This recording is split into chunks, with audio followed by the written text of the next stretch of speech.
Alright, Branistale, I'm going to go ahead and do a VOD review on this one. So first off, I'd like to say that this was a great game to watch, and you were showing huge signs of improvement. So, yeah, let's try to skip this forward. So your choice to go up to the hill was the correct one, and I want you to know that you played it extremely well for not knowing how the hill works and being unfamiliar with the 430. So, let's see if we can fast forward it.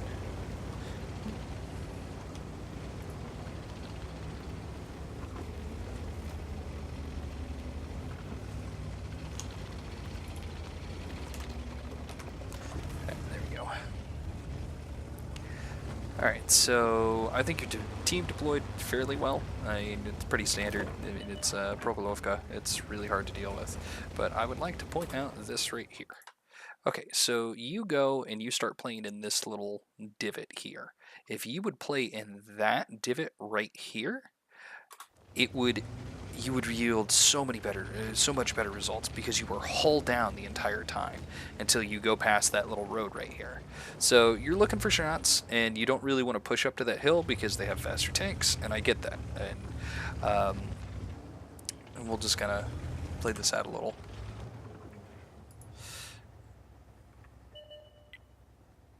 Alright, there you go. You see the bat chat. Okay. And you're like, okay, well, so he's lit you, and he sees the VK and the E100 in the background there. So you already takes a sling at him.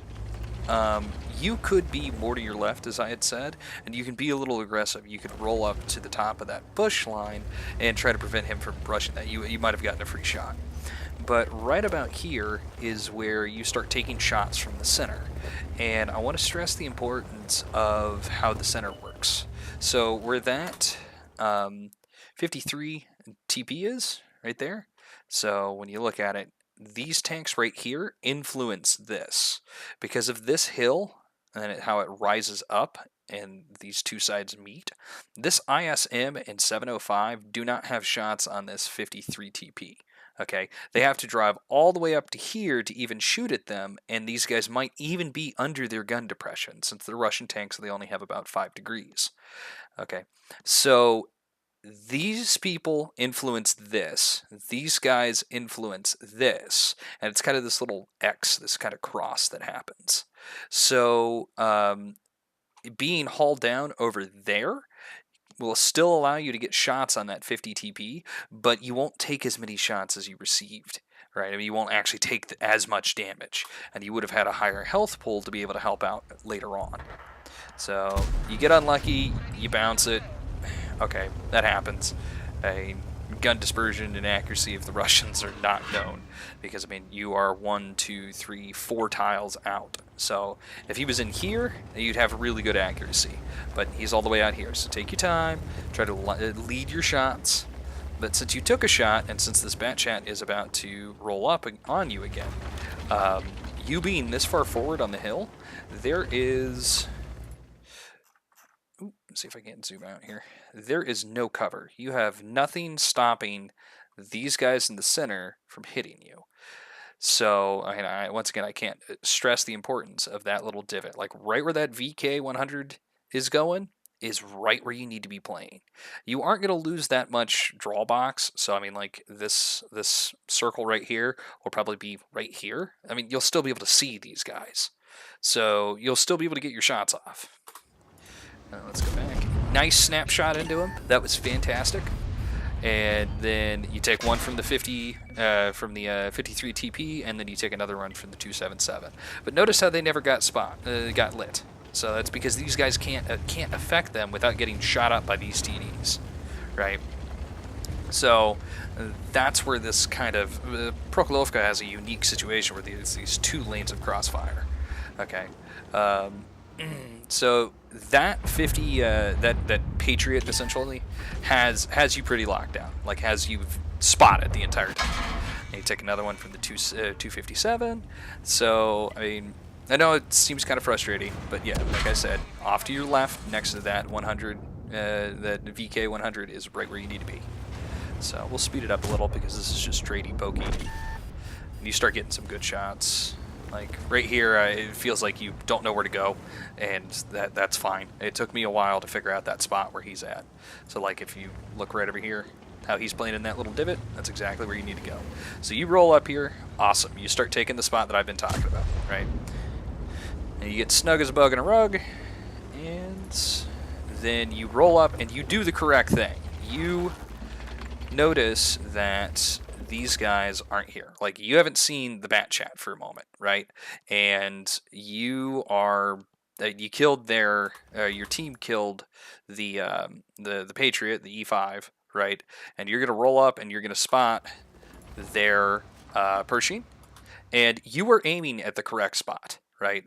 So right here, if you envision the silhouette of his tank, is his track. So like just above where you're shooting is his drive wheel, and how we talked about drive wheels in the past, right? If you shoot through the drive wheel and you hit the sprocket itself, you'll pin into the bottom of the tank, right? And that's the shot that you want to go for.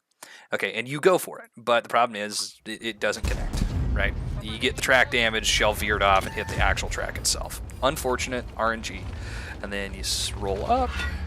Now, right here, he's still tracked. You can still shoot him. You know he's right here. So I'd fire off another round. You're reloaded. You're not gonna hit that Progetto. So just fire off at that guy, right? And then you see that tracer round that just went whizzing by you, like right in front of you. If like we go back just a split second, there was a shell, and that was coming from one of these guys, either the VK or the 53. So, or not the VK, the object.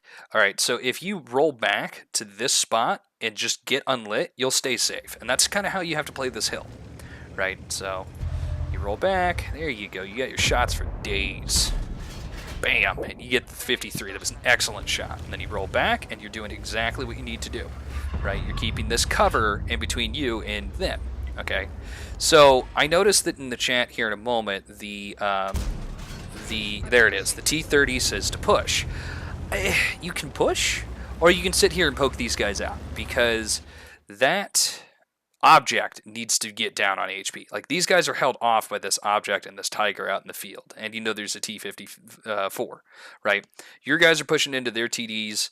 I don't recommend doing that. I mean, this 100 LT needs to be over in here, or needs to be actively moving back and forth for you, right? So he went up here to the passive scout point, but he's really not helping the team out as much as he should. So, all right, so we'll go ahead and just kind of speed this up. You get another shot out or two, and then you do the right thing. You make the judgment call, right? You say, okay, well, I want to start pushing in. Your VK and your E100 beside you. You get the nice shot on that Progetto. Awesome. Fantastic. All right, and then you guys should light the bat chatillon here in a moment. There he is. And then you get a nice snapshot into him. Oh, no, that's right. You hit the dirt. Oops. All right, and then you do the right thing. There are 3 tanks, and I want you to know that you are on open ground here. Okay, so this hill does not have any cover, right? Because you're still going to get hit from tanks there, and if there's someone just sitting out in the field over here, then maybe like down in here, then you can get shot from pretty much so anywhere in here. Okay, so you do the right choice. You charge this this Pershing, right? Fantastic. Roll up, just keep charging, just keep charging, just keep charging. Slow down just enough to get your shot in, and then you stop. Keep driving. You killed him. There's no other tanks. Just keep driving. Just roll straight on out. Right? You back up a little, and then I believe you take a splash from that VK. If I'm not, there it is. This is Lorraine. Okay, so you took a little bit of a splash. Had you kept rolling, he would never have gotten that shot off. You don't really take any damage from it. I mean, it was a splash, but so he goes down. Fantastic, awesome. So you're doing the right thing. You're moving up. You're trying to get to a position to be able to take out the to influence the rest of this field, right? So let's see here. Let's speed it up just a little. All right, so you see the T-54. Awesome. So you get shot. You roll over. All right, so one thing that you can do is you can auto-lock him. You can just get to this hill, auto-lock him, right? And then what will happen is you'll roll over and go bang, and then you'll just immediately roll back, right? And it'll help spare the time. Now, you did that perfectly, I mean, with pre-aiming, okay? And that object wasn't able to get a shot off. Now, he has pretty good situational awareness trying to deal with these 3 tanks and still sees you that could put him into a crossfire.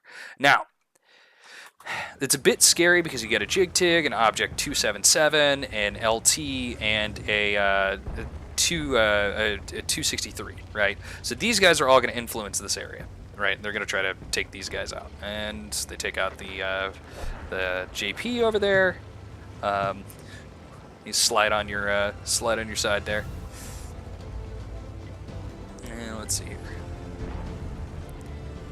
Let's speed it up.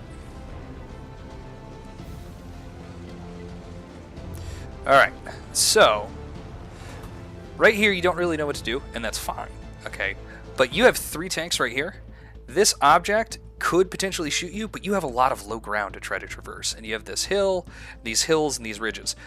What I'd be doing is you have 3 tanks right here. You got a 4th tank right behind you. I mean he's taking his time, but that E100 is coming, right? And then you have this all alone Object 257.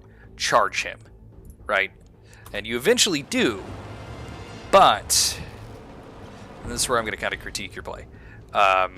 So, yeah, you can't get the shot, and then you eventually choose to just dive, right? So you go sprinting. And the LT-100's all the way over here. The Object 277's dealing with that LT-100, and then you do the correct choice. You roll up here, try to get a shot off on him. All right, you miss. It's fine. It happens. Now, here is he shoots you. You shoot. All right, there's no reason to ram him here. Okay, so what your objective should have been is to try to get to his side. So when you popped over the hill, skirt that way. He'll try to angle to try to bump into you, right? He's a heavy tank. You're a medium tank. He's got a much higher penetration gun than you do. Even though that you two are both tier 9 and very similar guns, his penetration will always be higher. And what you're trying to do is you're trying to make him always turn for you and try to turn around. But instead what happens is he knows you've shot, he rams you, you ram each other, right? You can't move. So what does he do? He turns his turret and kills your LT-100, right? And then he deals with you. All right, so you're still face-hugging him. And this is a mistake that ends up getting you killed. So you get your shot in, and that was a good shot, okay? Now, you need to be just backing up and trying to rotate, right? There you go. You try to get around him. Good, good, good. He puts his shot in, all right? What you can do is you can stop. He's got a 12-second reload time. You should aim your shot at this point. You got all the way out here, right?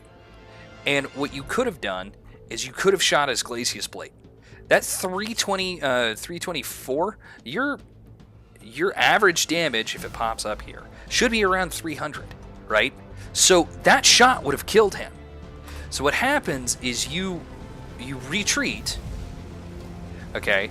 You back off, and then you re-engage him, and you give him a shot at you. Because you have 5 degrees of gun depression. He has your entire side, right? So his shot, if I can angle it well enough, he has your entire side when he pops over here. You can't even get your gun down on him, right? So he just has his free shot. He's reloaded. So what would have been better is to, I mean, if you had to have disengaged that, like let's say that you went for his Glacius Blade and bounced him still, right? Is to run up here and get on this side. Let the 205 or the 705 jump the hill. He's got to use a shot on each of you. You guys are both one shots, okay? So what'll happen is the 705 will, I mean, you got killed. 705 would try to jump up. He's got more armor, right? And then you jump the hill during his reload and you get a side shot into him, right? And that's how you would have killed this tank. And now the 705 gets him, which is fine, but he's got a pretty high penetration gun. I mean, he's a tier 9 tank. And then what ends up happening is the rest of your team gets cleaned up. That LT-100 nips him. That happens. And standard B can just go fuck off. So, but other than that, I mean, you did fine. It was just still a great gameplay. You're still learning this tank. And, I mean, 5 degrees of gun depression is really difficult to deal with. So, I mean, so that was fantastic gameplay. So, good job, Branistale. You're getting way better at this. So, I hope you enjoyed, and I hope you learned something. So, alright, until next time.